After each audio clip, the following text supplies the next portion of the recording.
জয় নিতাই। সিধা বৃন্দাবনের সেবাকুঞ্জ নিকটবর্তী রসিককুঞ্জ নিবাসী শিল প্রেমানন্দ দাস বাবাজি বাজারের বিরচিত বাজের মাধুপুরী তাঁরই জন্ম শতবর্ষ উপলক্ষে তদীয় ভক্তগণের অপ্রাকৃত অহেতুক ইচ্ছায় এই গ্রন্থ প্রকাশিত হয়। প্রেম রাধা কুণ্ড আর শ্যাম কুণ্ড প্রেমগিরি গোবর্ধন নদী কুণ্ড যত প্রেমেতে প্লাবিত প্রেমময় কুঞ্জবন। প্রেম বৃন্দাবনে প্রেমাবতী সনে কৃষ্ণ প্রেম রসরাজ দিবানিশি প্রেমে বিহার করিছে নানা লীলা আর রাস। বৃন্দাবন প্রেম কমল রূপেতে বিশ্ব মাঝে বিকশিত ভুবন ব্যাপিল প্রেমের সৌরভে মাতিল ভকত যত। সর্বদেশ হইতে ভকত ভ্রমর আসিয়া মিলিল সবে প্রেম মধু পানে সবে উন্মত্ত প্রেমের সাগরে ডুবে। বৃন্দাবনবাসী নর তরুলতা পক্ষে কীট আদি করি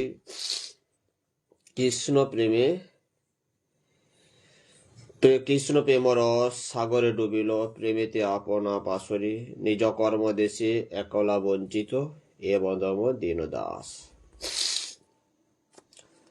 13ই পৌষ কৃষ্ণনবমী 1398 সালে প্রকাশিত সিধাম বৃন্দাবন থেকে।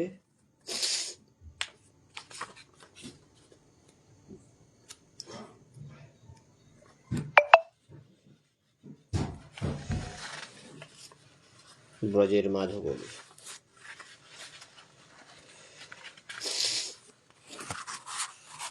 প্রথম উপদেশ, যাহারা ভগবত বার্তা বহন করিয়া আমাদের মধ্যে আগমন করেন তাহারাই সাধু মহাপুরুষ।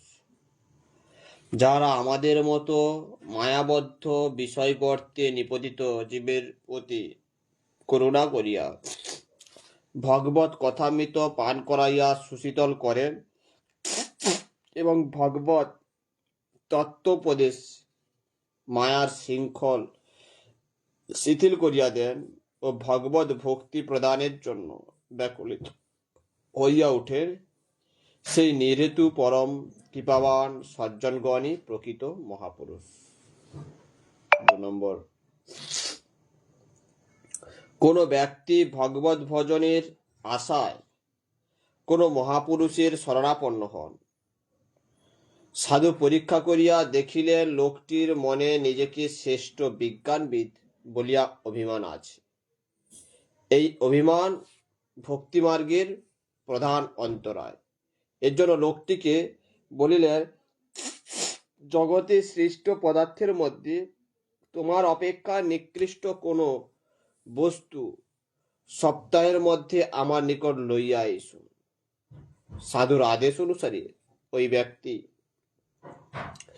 বস্তুতত্ত্ব আলোচনায় প্রবৃত্ত হইয়া যে বস্তুর সহিত নিজের তুলনা করিতে যান নিজেকেই নিকৃষ্ট মনে হয়, অথচ সাধুর নিকট গমন করিবার প্রতিশ্রুত সময় শেষ হইয়া আসিয়াছে।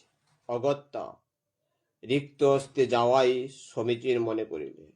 অতঃপর পরদিন প্রাতকালে শৌচাদি ক্রিয়া সমাপন করিবার জন্য বৈদেশে গমন করিলেন।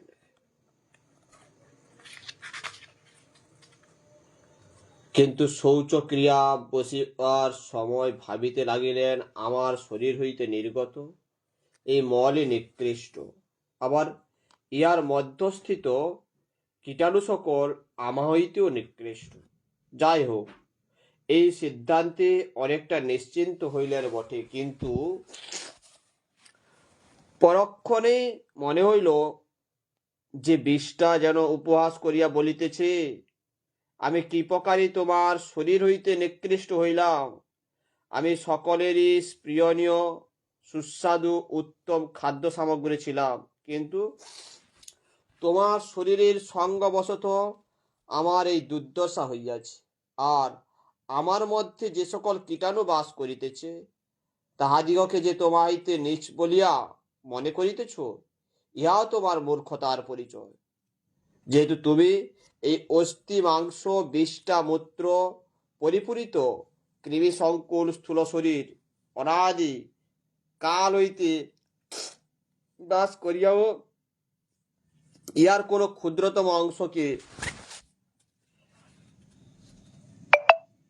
শুদ্ধ করিতে পারিলে না। আমার মধ্যস্থিত কীট সমূহের শক্তি পরীক্ষা করিয়া দেখো, উহারা অল্প সময়ের মধ্যে আমাকে কেমন শুদ্ধ পদার্থে পরিণত করে। অর্থাৎ পুলিশের কীট সকল পুলিশকে মৃত্তিকায় পরিণত করে কোন স্থলে উদ্ভিদের সাররূপে পরিণত করিয়া মনুষ্যগণের কৃষি সম্পদের সহায় হয়। আমি কিন্তু তোমার মধ্যে বাস করিয়া এবং তোমার সংস্পর্শে অর্থাৎ নরক তুল্য তোমার উদরের মধ্যে থাকিয়া এই অবস্থা প্রাপ্ত হইয়াছি। যদি গাভী প্রভৃতির উদরে স্থান পাইতাম, তাহলে কিঞ্চিত পবিত্র হইতে পারিতাম, কিন্তু তোমার স্পর্শ শক্তি আমাকে অনুমাত্র শুদ্ধ করিতে পারে নাই, বরং তুমি অভিমানবশত নিজেকে শুদ্ধ ভান করিয়া আমাকে ঘৃণা করিতেছ। ইহা অপেক্ষা বিড়ম্বনা আর কি হইতে পারে? তখনই সেই ব্যক্তি সাধুর নিকট উপস্থিত হইয়া বলিলেন, প্রভু, আমার অপেক্ষা নিকৃষ্ট বস্তু আর কিছুই নাই।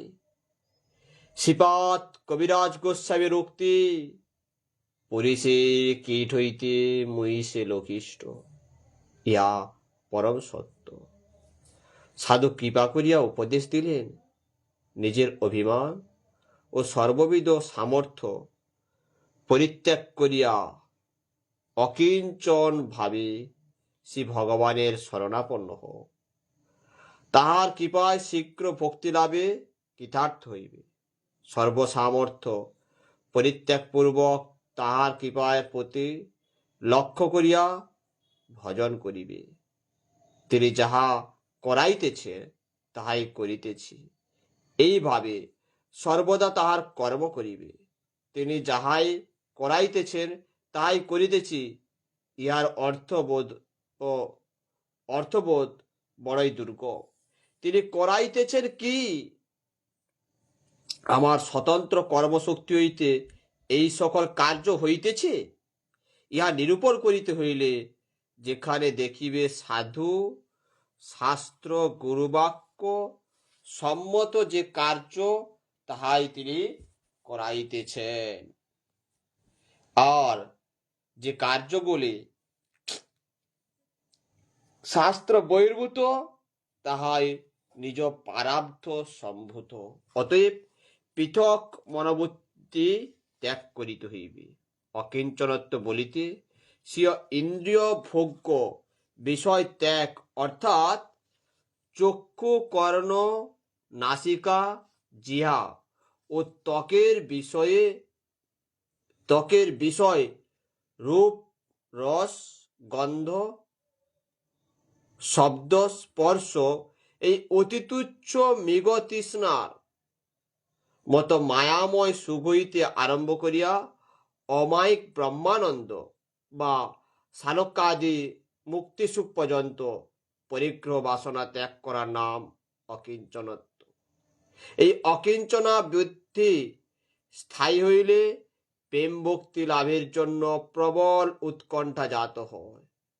নিজেকে পথের কাঙাল মনে হয়।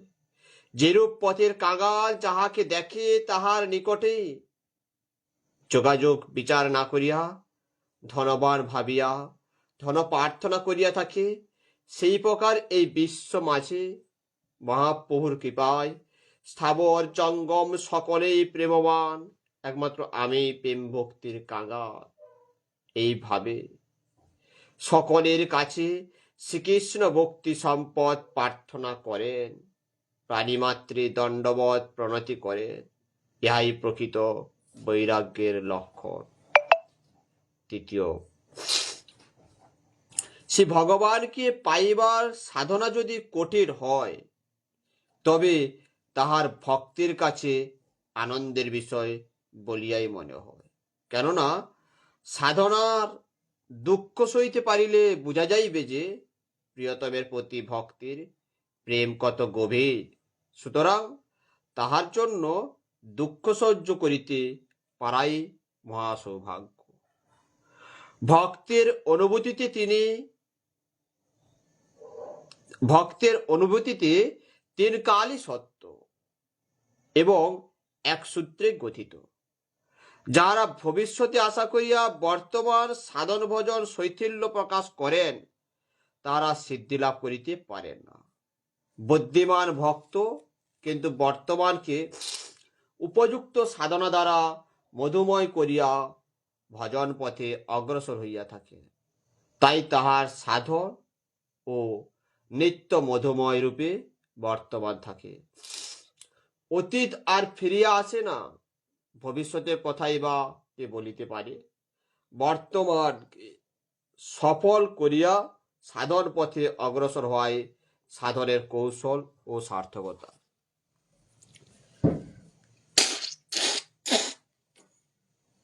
পঞ্চম, এই জীবনে যে সাধনাতে সিদ্ধিলাভ হইল না, পরকালে তাহা সিদ্ধি হইবে এমন সাধনের কথা যদি কেহ মনে করেন, তিনি ভুল করিবেন। কেননা কালের সঙ্গে কাল যুক্ত, তিন কালই ঐক্যসূত্রে গঠিত। বর্তমানকে উপেক্ষা করিলে ভবিষ্যৎকেও উপেক্ষা করা হয়। এই অবস্থায় যদি কেউ মনে করেন আমার ভবিষ্যৎ উজ্জ্বল হইবে, তবে তাহার সাধনে শৈথিল্য প্রকাশ পাইবে। ভবিষ্যতের উজ্জ্বলতা কল্পনাতেই পর্যবসিত হইবে। যারা অতীতকে প্রত্যক্ষের মতো দেখিয়া বর্তমানকে সফল করেন, তাদের ভবিষ্যৎ উজ্জ্বল হয়। পক্ষান্তরে যারা বর্তমানে তুচ্ছভোগ সুখের নিমিত্ত ব্যয় করিয়া ভবিষ্যৎকে ধর্ম সঞ্চয়ের জন্য রাখিয়া দেন, তাহারা ভ্রষ্ট সাধক। সপ্তম, যে সাধকের এ জীবনে ভক্তি লাভ হইল না, তাহার পক্ষে জীবন ও মরণ উভয়ই কালস্বরূপ। সে জীবনের মধ্যে থাকিয়াও দিন দিন জীবন ক্ষয় করিয়া শেষে যখন মরণ কোলে আশ্রয় গ্রহণ করে, তখন তাহার সব নিঃশেষ হইয়া যায়। কিন্তু ভক্তির কাছে জীবন পরম মধুময়, পরম সার্থক। জীবনে মরণে তাহার সমান অবস্থা, অর্থাৎ কোনো সময়ও তাহার সুখ নষ্ট হয় না। অষ্টম, ভক্তের ভক্তিজনিত অনুভবের আনন্দ হইল সৃষ্টির মূল। কেননা ভক্ত সৃজনকর্তার সঙ্গে সাধনা সূত্রে সতত সংযুক্ত, এজন্য তাহার অনুভব বেদ্য ও আনন্দ চিরসত্য এবং নিত্য বস্তু। বিশ্ব রচয়িতা বিশ্ব সেবকের সঙ্গে প্রেমানন্দে এমন নিত্য যোগী হইল সাধনের পরম সার্থকতা। নবম, শ্রী ভগবানের মাধুর্যানুভবই পরম আনন্দ। এই আনন্দ অনুভবের ভক্তির নিজস্ব হইল শ্রী ভগবানও এই আনন্দ আস্বাদনের জন্য নিত্য সৃষ্টিপরায়ণ। অনুভব হইতেই আনন্দ এবং শ্রী ভগবানের শ্রীনাম হইতেই অনুভব। এই জন্যই শ্রী ভগবান নাম রূপে নাম গ্রহণকারীর সহিত সতত সংযুক্ত এবং নামামৃত পানে ভক্ত ভগবান উভয়ই বিভোর। দশম, মরণের পর স্বর্গলাভ, মুক্তি বা সিদ্ধিলাভ হইবে, ভক্তের কথা নয়। ভক্ত চায় জীবনে মরণে নিত্য প্রেম সেবায় দীক্ষিত হইতে, প্রেমানন্দে হাসিতে, নাচিতে, কাঁদিতে আর ভক্ত সঙ্গে নাম কীর্তনে মত্ত হইতে, আনন্দে ডুবিয়া থাকিতে। তাই শ্রী ভগবান তাহার প্রিয় সেবককে আপনার প্রেমলীলা দ্বারাই সর্বক্ষণ মাতাইয়া রাখেন। কিন্তু কর্মবাদী, জ্ঞানীবাদী প্রভৃতি সাধকগণ পরকালের জন্য দুই কালেরই আনন্দ হইতে বঞ্চিত হইয়া যেমন কঠোর সাধনে মৃতপ্রায়, পরকালেও তদ্রূপ মৃত্যুস্বরূপ লয় বা মায়িক সুখ দুঃখ মিশ্রিত স্বর্গসুখ লাভ। সুতরাং ইহকাল ও পরকাল উভয় কালই সমান। একাদশ, এমন জীবনই তো মরণ,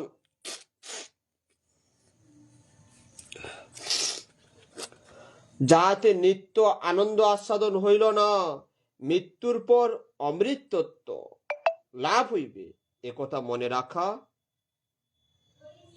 মনে করাও অতি বিশ্বাস জনিত পাগলামি। এই সকল উপদেষ্টার দল জীবন থাকিতে কিছুই করিতে পারিল না, অগত্যা মৃত্যুর পর লাভ হইবে, ইহাই তাহাদের উপদেশ অপূর্বত্ব। কিন্তু ভক্ত বলেন, এই জীবনে সাধন পূর্ণ করিয়া লও, সিদ্ধির আনন্দে জীবন সফল করো, প্রাণ ভরিয়া আনন্দ আস্বাদন করিয়া অমরত্ব লাভ করো। পরকালের অপেক্ষা নাই, যতটুকু সাধন করিবে ততটুকু আনন্দ পাইবে। সাধন সিদ্ধিও অপেক্ষা নাই, পরকালের অপেক্ষা নাই। বিশ্বাস অবিশ্বাসের প্রশ্ন নাই, অস্বীকার অধিকার বিচার নাই, ইহাই ভক্তির বৈশিষ্ট্য। দ্বাদশ, যে ভক্ত একবার ভগবত ভক্তিতে আবদ্ধ হইয়াছেন, তিনি জ্ঞানত সুধীর হইয়াও সদা আনন্দে অধীর। তিনি যখন যেদিকে দৃষ্টি করেন তখনই দেখিতে পান প্রিয়তম তাহাইতে দূরে নহেন, সুতরাং আনন্দে নিমগ্ন হইয়া যান। আবার তাহার বিরহে অন্তর্মুখী হইলে, অর্থাৎ অধীরভাবে ক্রন্দন করিলে, সাধক তাহার প্রিয়তমের সহিত মিলিত হন। অতএব ভক্ত কোনো সময়ও আনন্দ আস্বাদনে বিমুখ নহেন। ত্রয়োদশ, অন্য সমস্ত ধর্মের সাধন অধিকারীর নির্দেশ আছে, কিন্তু ভক্তির অনুষ্ঠানে অধিকারীর বিচার নাই, বরং সকল প্রকার সামর্থ্য ও অধিকারীর অভিমান ত্যাগ করিয়া ভক্তিপথে আসিতে হয়। অতএব তুমি ক্ষুদ্র বলিয়া ভয় পাইও না, যেমন তোমার সাধ্য সেই রূপ সেবা করো, আত্মবঞ্চনা বা কপটতা করিও না, তবেই তোমার সেবা সত্য হইবে, পূর্ণ হইবে। মন প্রাণ আদি সর্বস্ব দিয়া সেবা করিতে পারিলে সেই ক্ষুদ্র সেবাই পূর্ণ হইবে, সার্থক হইবে। চতুর্দশ, তুমি যতই কেন ক্ষুদ্র হও না, যতই কেন দরিদ্র বা মূর্খ হও না, তাহাতে কিচ্ছু যায় আসে না, কিন্তু শরণাগত হইয়া ভক্তিপথে প্রবেশ করিতে হইবে। শরণাগতহীন অধিকারীদের সাধনা বীর্যহীন, তাহাদের সাধনা ইন্দ্রিয়ের দাসত্ব বা তাণ্ডব আচার মাত্র। বস্তুত শরণাগত ব্যক্তি শ্রেষ্ঠ সাধক, এবং সেই অধিকারীদের সাধনাও ধীরাচার। প্রকৃত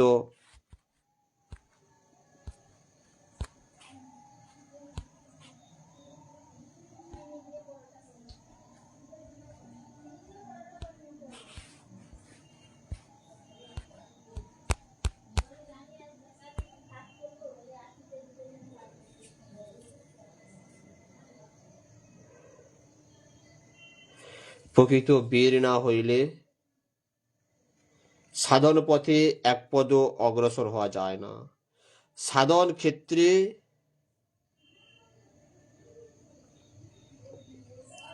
ফলের আশা নাই, সেই জন্য শ্রুতি স্মরণ করিয়া দিতেছে, নায়াত্মা বলহীন লভ্য। ইন্দ্রিয় মনের সহিত যুদ্ধ করিয়া সকল শত্রু জয় করত, অনুপম শৌর্য বীর্যে সঙ্গে ভগবানের শ্রীচরণে আত্মসমর্পণ করাই প্রকৃত বীরত্ব। সাধন ভজনের সমস্ত অঙ্গেরই উপযোগিতা আছে, তবে সাধকের রুচি ও অধিকার অনুসারে যাহার পক্ষে যে অঙ্গের আচরণ সুখকর হয় তাহাই তাহার পক্ষে শ্রেষ্ঠ সাধন। কিন্তু যখন যে অঙ্গের অনুষ্ঠান করিবে সেই সাধনকে বৃহৎ ও গভীর দৃষ্টি দিয়া দেখিবে। তোমার দৃষ্টিভঙ্গিতে এবং বিশ্বাসের নিকট তোমার অনুষ্ঠিত ক্ষুদ্র সাধনও বৃহৎ গভীর হইবে। শ্রোষ রাখো প্রেম হৃদয়ে ভরিয়া। এই মহাবাণীর অনুসরণ করিয়া সাধক যে প্রেমরস অন্তরে অনুভব করেন, তা অন্তরের অন্তঃস্থলে গোপনে সঞ্চিত রাখিবে, নতুবা ভাব স্থির না হইয়া চঞ্চল হইলে বহুকালেও সাধন সিদ্ধি লাভ হইবে না।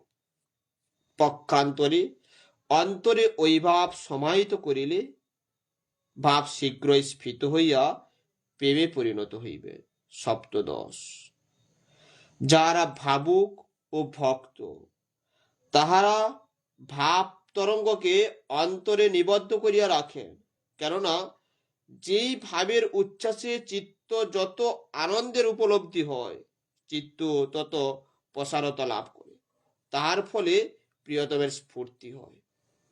প্রাণরস যেমন দেহ হইতে নির্গত হইলে শরীর মন প্রভৃতি ক্ষয়প্রাপ্ত হইয়া যায়, তদ্রূপ এই ভাবও হৃদয়ে স্থির না হইয়া বাইরে প্রকাশিত হইলে ভজন সাধন ক্রমশ ক্ষয়প্রাপ্ত হইয়া যায়। সুতরাং ভজন পথে বিঘ্ন সংঘটিত হয়। অষ্টাদশ, চিত্তে ভগবত স্ফূর্তির জন্য অন্তরে নিবিড় আনন্দের উদয় হয়, কিন্তু এই আনন্দের উপলব্ধি ভাব সাপেক্ষ।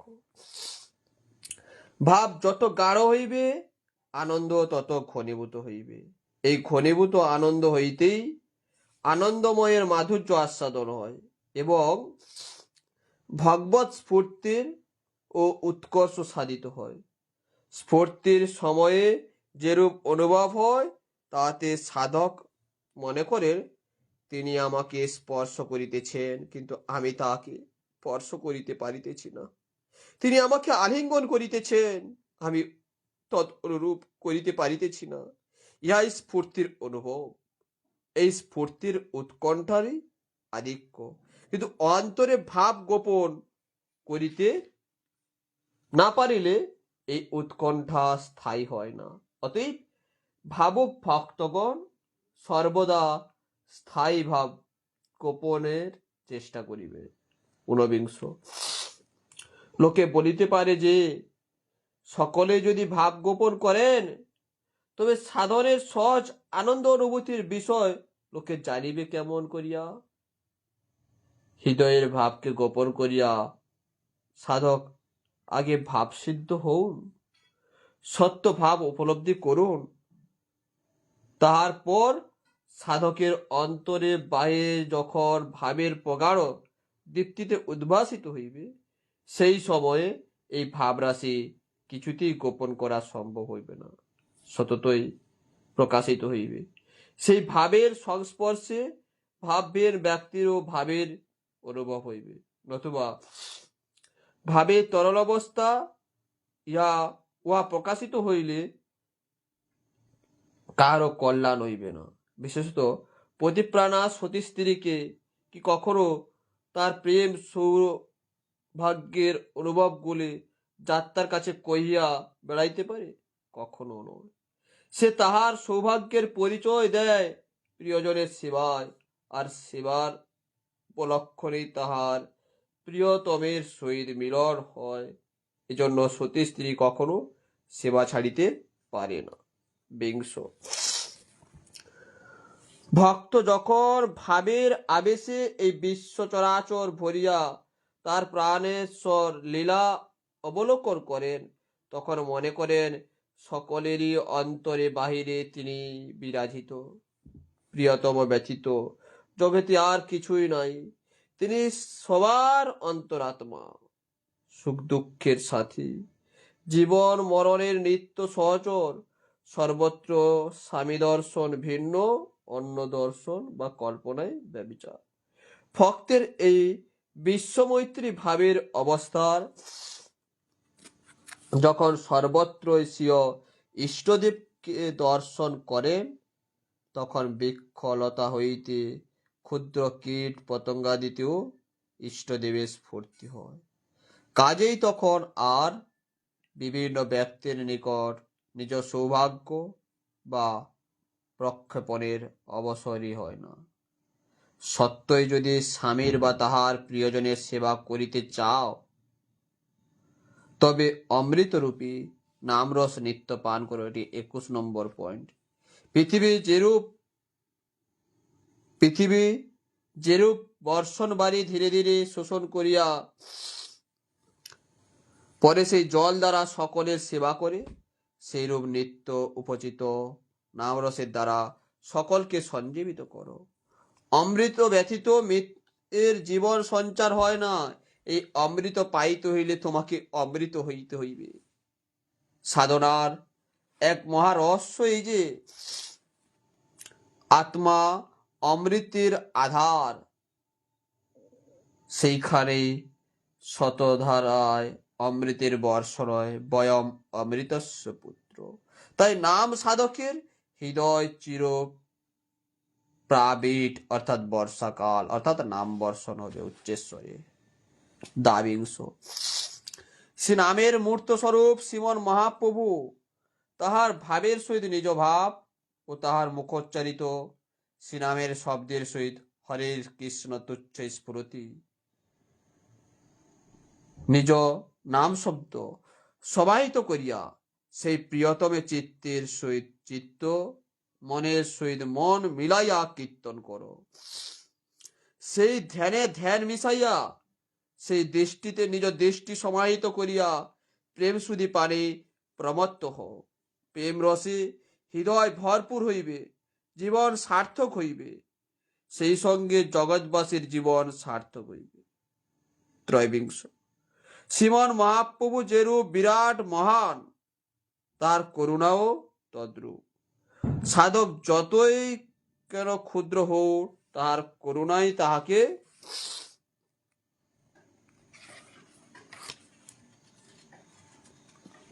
ভক্তির অধিকারী করিবে। আর সেই ভক্তি ব্যাকুলতাও অল্পে তৃপ্ত নয়, অসীম তাহার আকাঙ্ক্ষা। ইহাই সাধকের ভরসা। যেমন অপরিসীম ভগবান, তার প্রাপ্তির উপায় ভক্তি বা ব্যাকুলতা অপরিমেয়। এই দুইয়ের কোথাও সীমা পরিসীমা নাই। আর কিছু চাই না, চাই শুধু তোমাকে। ইহাই সাধকের প্রার্থনা বা ব্যাকুলতা, ব্যাকুলতাই ভক্তির স্বরূপ। চতুর্বিংশ নামে ও মন্ত্রে এবং মন্ত্রে ও মন্ত্র উদ্দিষ্ট দেবতা শ্রী ভগবানের কোনো ভেদ নাই। ভগবান স্বয়ং নাম রূপে ভক্তের দৃষ্টিগোচর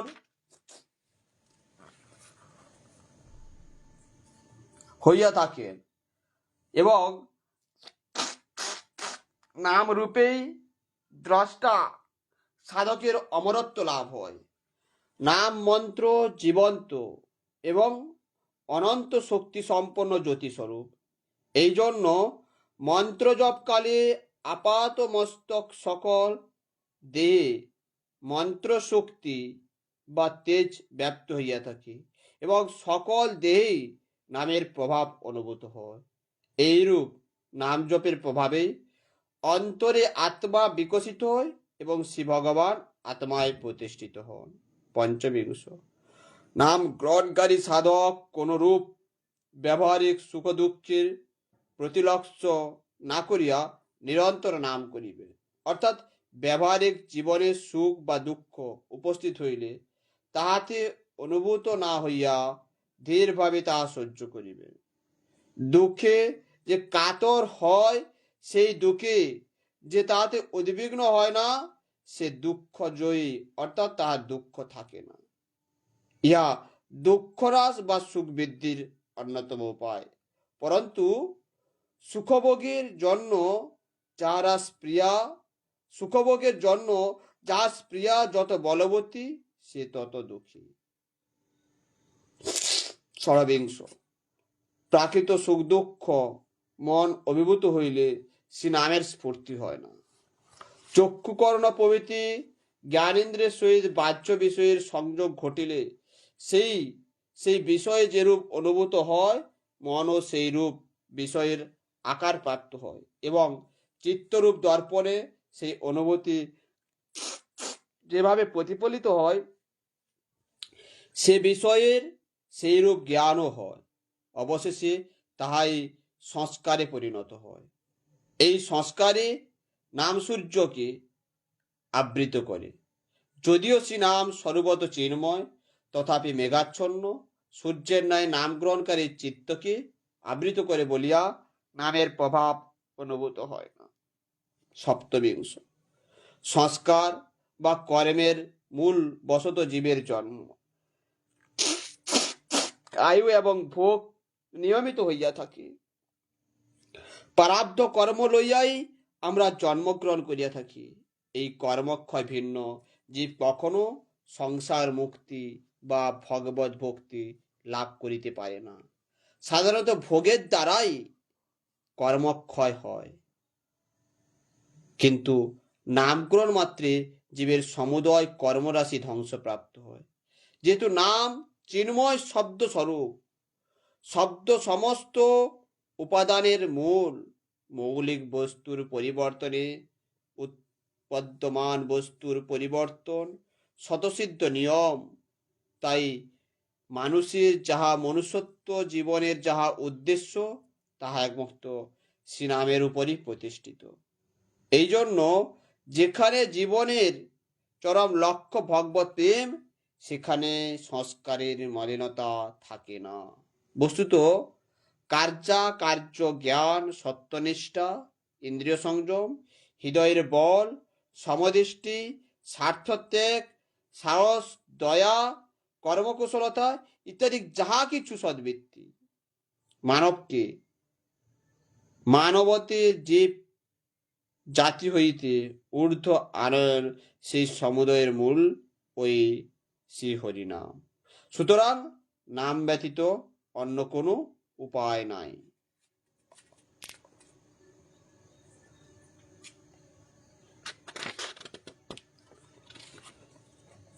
অষ্টাবিংশ। যেরূপ বিদ্যুৎ প্রবাহ স্পর্শে স্নায়ুমণ্ডলীতে স্পন্দন উপস্থিত হয়, সেইরূপ চৈতন্যময় জ্যোতিস্বরূপ নাম শক্তির প্রভাবে নাম গ্রহণকারীর শরীরে চৈতন্যের সঞ্চার হয়।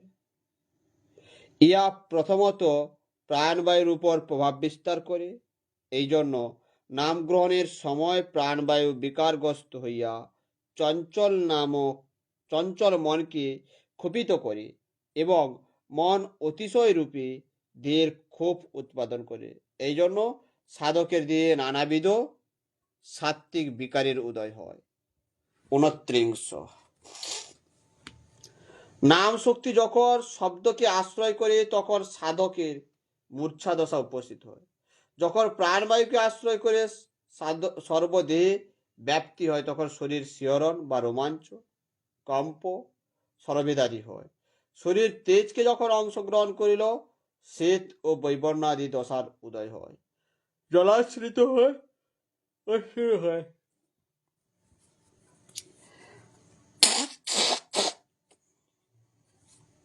স্থূল উপাদান পৃথিবীর অংশকে আশ্রয় করিলে স্তম্ভ প্রভৃতি ভাবের উদয় হয়, কিন্তু এক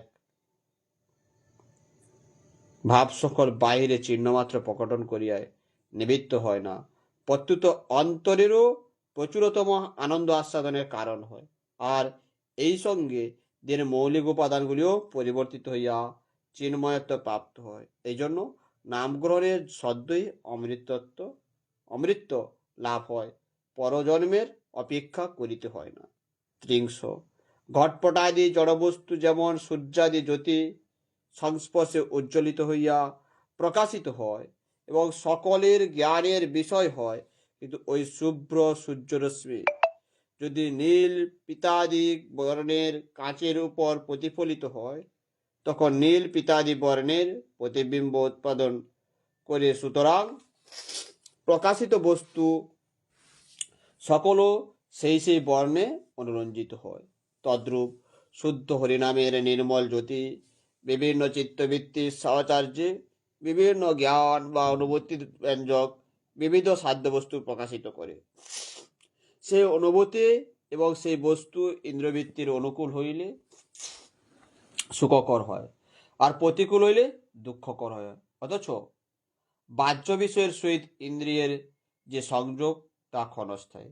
অতএব স্বরূপত সুখ দুঃখ ক্ষণস্থায়ী, কিন্তু শ্রী হরিনাম প্রকাশ জ্ঞান ক্ষণস্থায়ী নহে। উহা নির্মল আত্মার অনুভূতি, কেবল বিষয় সম্বন্ধযুক্ত হওয়ার বিষয়ের অনুভূতি রূপে প্রকাশিত হইয়াছে মাত্র। অতএব বিষয় ভোগের জন্য বা বিষয় নির্মুক্ত হওয়ার জন্য একমাত্র শ্রী হরিনামে গ্রহণ করিতে হইবে। শ্রীনামে বিশ্বাস হইলেই সমস্ত ভজনাঙ্গে বিশ্বাস হইবে এবং সমুদয় বস্তুর ভোগ ও নির্মল ও উপাদেয় হইবে।